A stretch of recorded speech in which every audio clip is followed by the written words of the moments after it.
Africa Content TV.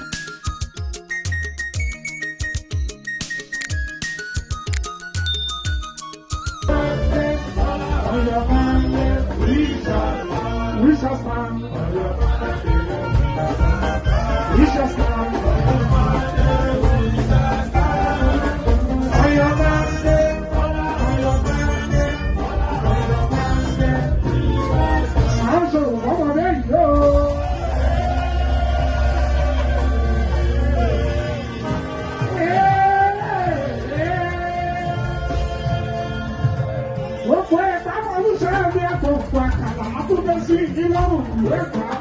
Gbogbo ọmọ ṣàkà olóògùn tó fẹ́ sí ìlànà tó fẹ́ kí ọdún ọdún ọmọ ìṣẹ́gun tó fẹ́ sí gbogbo yín pátápátá mo kí aláwọ̀ ṣòro ọmọdé yìí ó.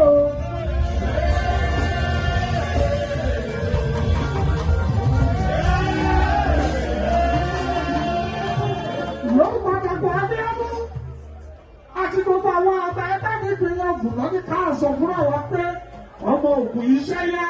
Ẹgbẹ́ síta on the 25th of February ẹbí bọ́ sára ọmọ yóò bá ní yàtọ̀ àpọ̀ níbikíbi tó o bá fẹ́ wà kò bá àjọkù kò bá àjọyọ̀ kò bá àjọsùn kò bá àjẹ́tò kò bá àjọ́ǹdò kò bá àjẹ́tò.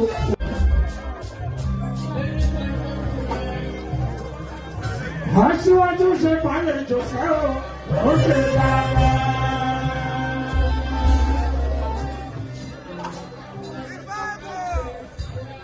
Àsìkò ti tọ́ka ṣàìsàn ẹ̀mú. Àsìkò ti tọ́ka ṣàìsàn ẹ̀mú.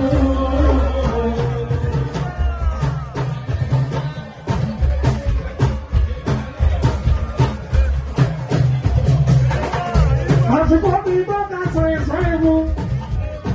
Àsìkò ti tọ́ka ṣàìsàn ẹ̀mú.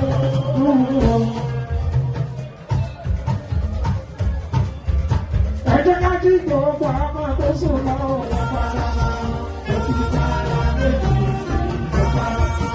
ká jí gbogbo àwọn tó sùn lọ.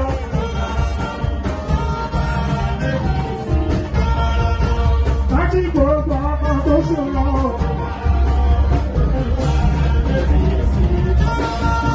Ká jí gbogbo àwọn tó sùn lọ.